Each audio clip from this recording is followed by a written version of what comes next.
महाराष्ट्र क्रांती news, आवाज सर्वसामान्यांचा। विरसनी येथे आंतरराष्ट्रीय युवा दिन व हर घर तिरंगा जनजागृती रॅली उत्साहात।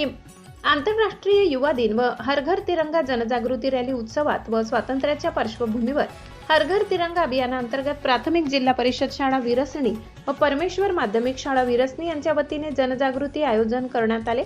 जिल्हा परिषद शाळेचे मुख्याध्यापक दिलीप लक्ष्मणराव रावते व शिक्षक अनंता मोहनराव लहाने, संजय मनोहर कंधारे, ओंकार बोधनकर, शिवाजीराव देशमुख, श्रीमती सारिका बच्चेवार, श्रीमती ज्योती हाटे, गणेश तुंबाड, प्रकाशराव मानेव, अंगणवाडी सेविका, परमेश्वर माध्यमिक विद्यालयाचे मुख्याध्यापक सूर्यवंशी, मारुती संभाजीराव तलवार, SN Kadam, RK Gangasagar, NB Bhelonde, TN राजेमोड, SB तमलवाड, SD अक्काड, CD व सर्व शिक्षक।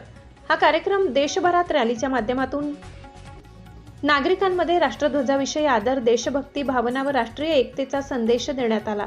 या प्रसंगी गावातील सर्वजण या रॅलीमध्ये सहभागी होते। मोठ्या उत्साहात हर घर तिरंगा हा कार्यक्रम अतिशय उत्सवात व देशभक्तीपर गीत वंदे मातरमच्या घोषणा देण्यात येत आहे। या घोषणेमध्ये संपूर्ण परिसर दुमदुमला आहे। प्रतिनिधी YD येणेकर, हिमायतनगर, नांदेड।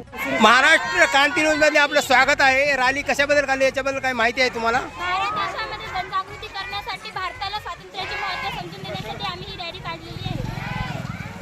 जनजागृतीसाठी आपल्या गावात आणि आपल्या शाळेत ही जनजागृती व्हावी। हर घर तिरंगा या अभियानांतर्गत सर्वांनी आपल्या घरी तिरंगे लावावे आणि भारतात आपल्या तिरंग्याचा सर्वांनी मान राखावा। आणि आपला स्वातंत्र्य दिन जवळ येत आहे आणि सर्वांनी या अभियानात सहभागी व्हावे। जिल्हा परिषद प्राथमिक शाळा विरसनी इथे आम्ही तिरंगा रॅली काढलेली आहे। अशाच नवनवीन बातम्या पाहण्यासाठी आमच्या महाराष्ट्र क्रांती न्यूज या YouTube चॅनलला लाईक करा, सबस्क्राईब करा आणि बेल आयकॉनला प्रेस करा।